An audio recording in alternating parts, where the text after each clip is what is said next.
और मेरे पंचायतियों, क्या हाल चाल। तो यार आज अपन बात करेंगे एक्टर गोविंदा के बारे में। तो गोविंदा का रियल नेम गोविंद अरुण आहूजा है। इनका जन्म 21 दिसंबर 1963 को हुआ था। गोविंदा ने अपनी फिल्मी जगत की शुरुआत 1986 की फिल्म लव 86 से की थी, जो कि हिट साबित हुई थी। फिर उन्होंने बहुत सी फिल्में की, बट उनके करियर की पहली ब्लॉकबस्टर जो आई थी वो थी शोला और शबनम, जिसको डेविड धवन ने डायरेक्ट करा था। इस फिल्म में गोविंदा को स्टार बना दिया था। अगेन उनकी डेविड धवन के साथ ही बहुत सी ब्लॉकबस्टर फिल्में और भी आई, जैसे आंखें, राजा बाबू, कुली नंबर 1, हीरो नंबर 1, हसीना मान जाएगी, बड़े मियाँ छोटे मियाँ और कुंवारा। ये सारी फिल्में इन्हीं दोनों जोड़ी की है। ये सारी कॉमेडी ओरिएंटेड फिल्में करके गोविंदा तीनों खानों से भी ऊपर का स्टारडम पा चुके थे। उस टाइम पर 90s के दशक के सुपरस्टार माने जाते थे वो। बट फिर आया 2000s का एरा, जहाँ गोविंदा की कुछ फिल्में फ्लॉप हो रही थी थिएटर्स में। देन उन्होंने पॉलिटिक्स में जाने का मन बना लिया। यही उनके जीवन की सबसे बड़ी गलती मानी जाती है। उन्होंने कांग्रेस पार्टी ज्वाइन कर 2004 के जनरल इलेक्शंस में मुंबई नॉर्थ की तरफ से पार्लियामेंट की एक सीट जीत ली, which made him curious more about the politics. इसके ही चलते उन्होंने 2003 से 2005 तक फिल्मी जगत से ब्रेक ले लिया।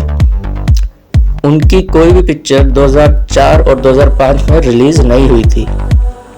देन केम 2006, जहां उन्होंने वापसी करने का मन बनाया with the multi starrer comedy film Bhagam Bhag, जो कि थिएटर्स में तो नहीं चली उस टाइम, बट अब बहुत कल्ट मानी जाती है। नेक्स्ट उनकी एक और film I with his old time director David Dhawan, partner, जिसमें सलमान खान भी थे। ये फिल्म सुपर हिट हो गई with over 100 crore of collection at the box office, और ये गोविंदा और डेविड धवन की लास्ट कोलैबोरेशन फिल्म भी थी। पार्टनर के बाद ही गोविंदा ने पॉलिटिक्स से भी संन्यास लेने का फैसला भी किया, क्योंकि वो अक्सर पार्लियामेंट से गायब भी रहते थे। देन उन्होंने बॉलीवुड में ही फोकस करने को डिसाइड करा, बट अब टाइम चेंज हो चुका था गोविंदा के लिए। उन्होंने कई और फिल्में भी की, बट उन्हें अब कोई सक्सेस हासिल नहीं हो पा रही थी। उन्होंने 2014 में किल दिल करी रणवीर सिंह के साथ, जो कि फ्लॉप हो गई थी। देन सैफ के साथ हैप्पी एंडिंग, वो भी डिजास्टर निकली। उनकी आखिरी फिल्म 2019 में आई थी, which was Rangeela Raja, but ये भी डिजास्टर ही थी। सिंस देन उनकी कोई भी फिल्म अब तक नहीं आई है। गोविंदा की गलती यही थी कि वो अगर पॉलिटिक्स ज्वाइन नहीं करते और फिल्मों में ही फोकस लगाए रहते तो शायद उनकी इमेज आज कुछ और ही होती।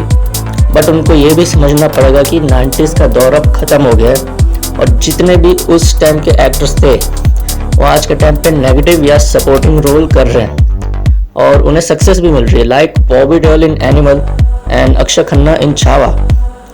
गोविंदा सर को भी यही सब ट्राई करना चाहिए, जिससे उनका करियर फिर से रिवाइव हो सके।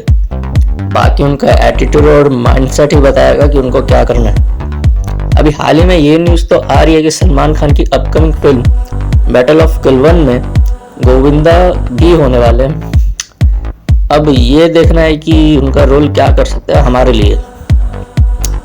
तो चलो, ये थी आज की अपनी वीडियो, गोविंदा के जीवन की एक छोटी सी कहानी। बाकी पसंद आई हो तो सब्सक्राइब करके रखो अपने भाई के चैनल को, साथ ही बेल आइकन भी दबा देना इसी तरह की और भी इंटरेस्टिंग न्यूज़ एंड अपडेट्स के लिए। तब तक के लिए देखते रहो पंचायत, क्योंकि